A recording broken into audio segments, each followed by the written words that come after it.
नमस्कार दोस्तों।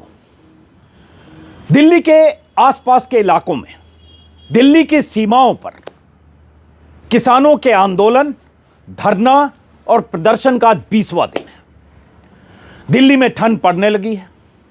ठंड का आलम यह है कि रात भर ठंडी हवाएं चल रही है। सुबह का वक्त है और मैंने जैकेट भी पहना है, स्वेटर भी पहना है, इनर भी पहना है। उसके बाद भी कंपकपी वाली ठंड है। इस ठंड में आप जरा कल्पना करिए, हजारों किसान पूरी रात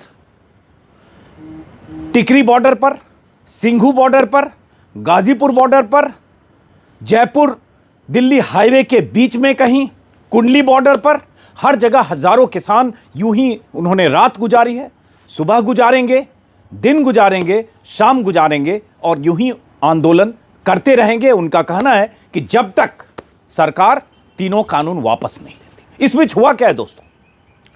हुआ यह कि केंद्र सरकार की तरफ से, बीजेपी के नेताओं मंत्रियों की तरफ से अब लगातार यह कवायद और कोशिश हो रही है कि कैसे किसानों के इस आंदोलन को डिस्क्रेडिट किया जाए, कैसे उन किसान नेताओं को जो अपनी मांगों के पक्ष में अभी भी अडिग हैं, जो केंद्र सरकार के दबाव के सामने झुकने को तैयार नहीं है, जो केंद्र सरकार के मंत्रियों से मुलाकातों के बाद जिन्होंने उनके प्रस्ताव को खारिज किया, केंद्र के प्रस्ताव को, और कह रहे हैं कि जब तक कानून वापस नहीं होगा तब तक हम आंदोलन वापस नहीं लेंगे, उन तमाम किसानों को और किसान नेताओं को डिस्क्रेडिट करने की मुहिम ऐसी चल पड़ी है कि हरियाणा का कृषि मंत्री कभी कहता है चीन और पाकिस्तान के एजेंट हैं।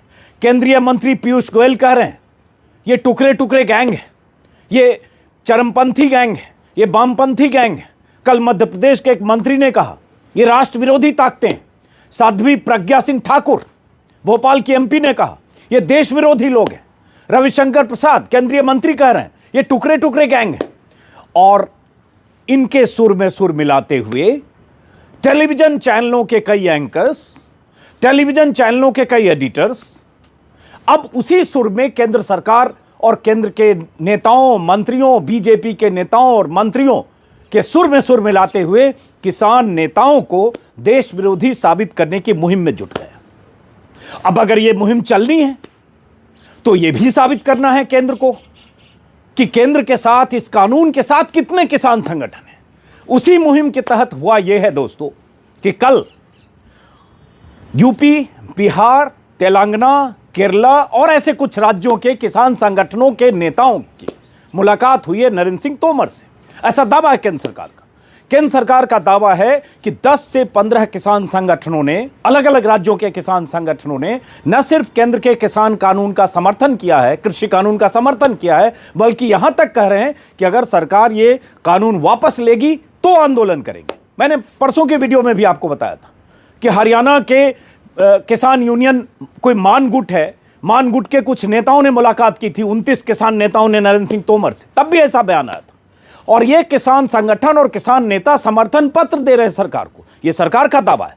सरकार अब कोशिश ये कर रही है कि यूपी, बिहार, अलग अलग राज्यों में किसानों की पंचायतें करें, किसानों को कन्विंस करें। वो एक पक्ष है, लेकिन उससे बड़ा पक्ष कि जो आंदोलनकारी किसान हैं इनकी जड़ें विदेशों में जमी हैं, इनके पीछे फंडिंग है, इनके पीछे विदेशी ताकत है, इनके पीछे देशद्रोह वाली ताकतें हैं, इनके पीछे वो ताकतें हैं जो देश के अमन चैन की दुश्मन है। और साथ में ये कि असली किसान तो हमारे साथ है, असली किसान संगठन तो हमारे साथ है, जो देश का हित चाहते हैं किसान संगठन वो हमारे साथ है। इसी मुहिम के तहत अलग अलग जगहों से किसान नेताओं को लाकर केंद्रीय मंत्री, कृषि मंत्री और मंत्रियों से मिलवाया जा रहा है।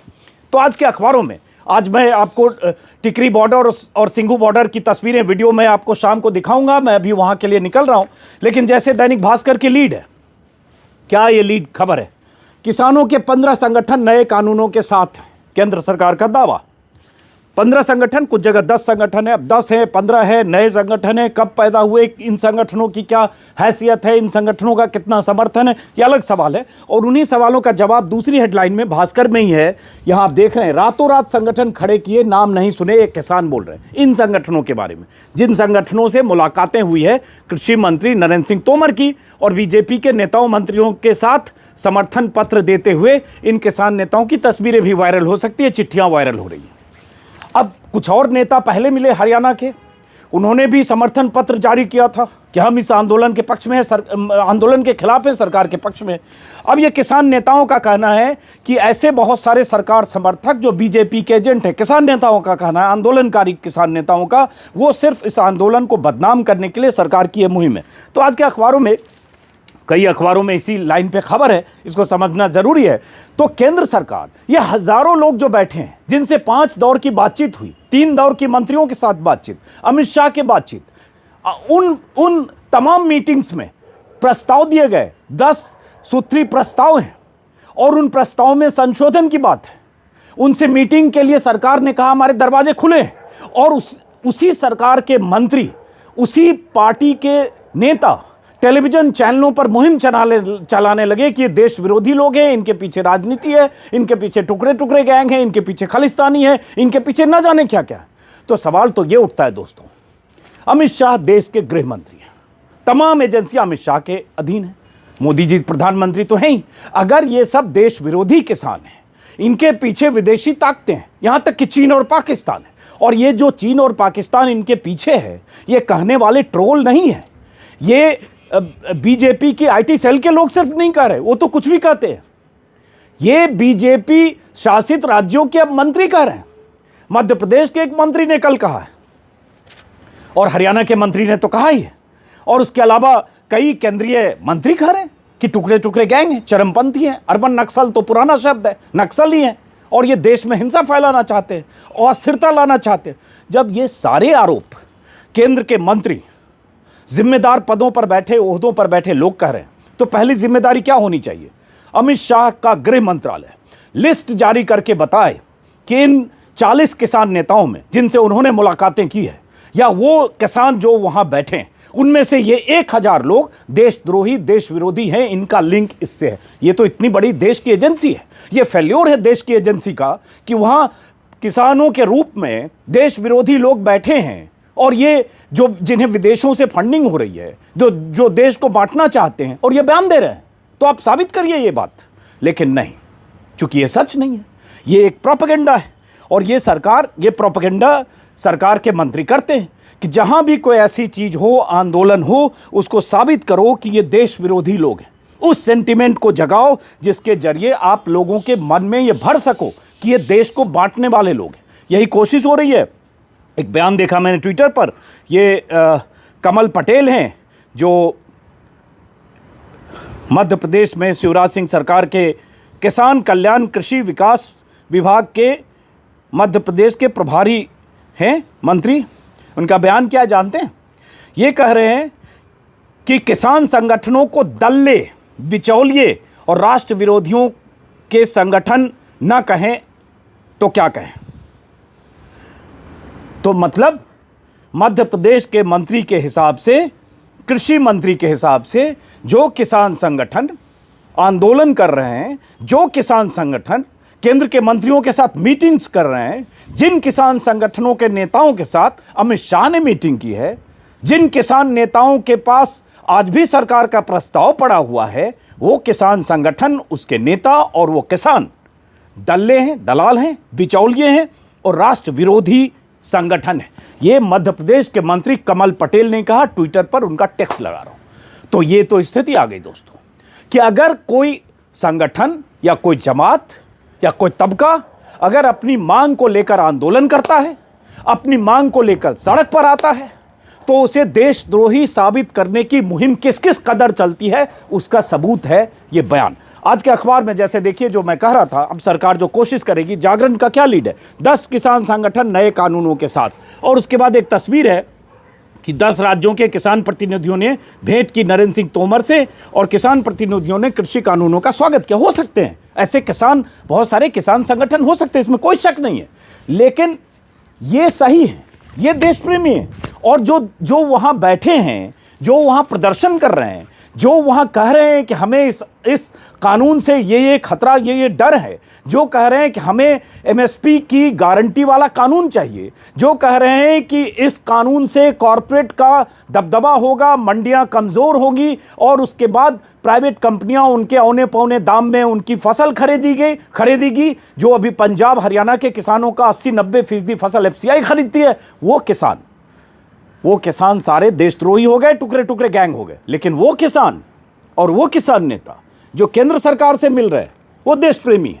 तो यही साबित करने की कोशिश के तहत आप देखेंगे अब से सारे चैनल्स, कुछ चैनल को छोड़कर, 2-3 चैनल को छोड़कर ज़्यादातर चैनल्स इसी दिशा में बीते 4 दिनों से डिबेट, बहस और नैरेटिव सेट करने में लगे हैं। हर अखबार में ये खबर है, इसलिए मैंने सोचा कि मैं आपको दिखा दूं। ये द हिंदू है कि government talks to break away leaders. सरकार ने ब्रेक अवे लीडर्स से बात की है, जो टूट रहा है, जो अलग है। उसमें भी 1-2 किसान संगठनों में फूट पड़ी है। सरकार की कोशिश है कि किसान संगठनों में फूट पड़े, कुछ अलग हो जाए और सरकार के समर्थन में आ जाए। और जैसे ही वो समर्थन में आ जाएंगे, वो देश प्रेमी हो जाएंगे। जैसे ही वो उधर हैं, देशद्रोही हैं, टुकड़े टुकड़े गैंग हैं, वामपंथी हैं, चरमपंथी हैं, किसी ने गद्दार गैंग भी कहा है। वो अन्नदाता जो पंजाब में लाखों मैट्रिक टन फसल उगाते हैं, वो अन्नदाता जो भारत के गोदामों को भरते हैं, वो किसान जो भारत की एफसीआई के गोदामों में लाखों मैट्रिक टन अनाज जिनसे खरीदकर भारत सरकार हर साल भरती है, और देश भर में पीडीएस सिस्टम के तहत या कोरोना में जिस ढंग से 6 महीने फ्री राशन दिया गया गरीबों को, वो राशन कहां से आता है? वो किसान पैदा करते हैं। वो किसान, वो अन्नदाता आज की तारीख में टुकड़े टुकड़े गैंग हो गए। वो अन्नदाता आज की तारीख में नक्सल हो गए। वो अन्नदाता आज की तारीख में खालिस्तानी हो गए।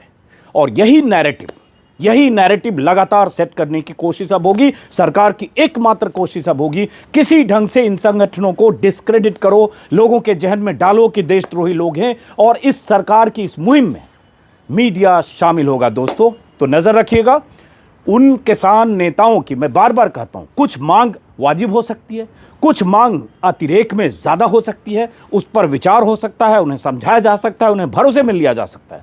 उनकी शंकाएं, आशंकाएं दूर करने की कोशिश और जिम्मेदारी सरकार की है, और उन आशंकाओं की बहुत सारी बुनियादी वजह है। लेकिन उस तरीके से रास्ता निकालने की बजाय जो तरीका सरकार के मंत्रियों ने उठाया, और लगातार आप देख रहे होंगे चैनल्स पर दर्जन भर मंत्री इंटरव्यू दे रहे हैं।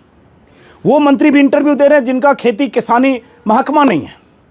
कानून से लेकर, आईटी से लेकर, टेक्सटाइल से लेकर, रेल मंत्री से लेकर, वाणिज्य मंत्री से लेकर कृषि मंत्री तक, हर मंत्री कृषि के मामलों में सरकार का पक्ष रखने के लिए चैनलों पर दनादन घंटे भर का इंटरव्यू दे रहा है।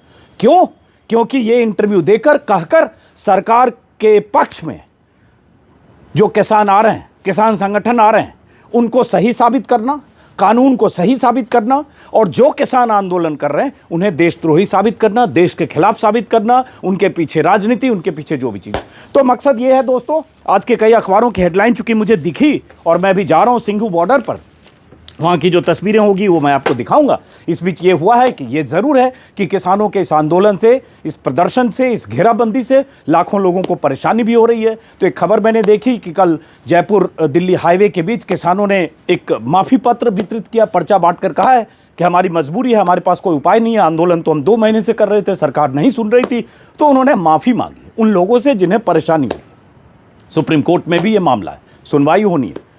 उम्मीद करेंगे कि कोई रास्ता निकलेगा। इसमें कोई शक नहीं कि इससे लोगों को परेशानी हो रही है, लेकिन रास्ता निकालने की जिम्मेदारी सरकार की भी है, किसान संगठन की भी है, और उसके बाद रास्ता ऐसा निकले कि ये किसान अपने घर लौटें, उन्हें जो कानून में जो उनकी आशंकाएं हैं वो दूर हो, और उसके बाद सब कुछ वैसे ही वापस लौटे जैसे 20 दिन पहले था। इसी उम्मीद के साथ विदा लेता हूं दोस्तों इस वीडियो में। अगले वीडियो में फिर मुलाकात होगी शाम को, जब सिंघू बॉर्डर से कुछ तस्वीरें, कुछ वहाँ के किसानों की बातें आपको दिखाऊंगा। फिलहाल नमस्कार।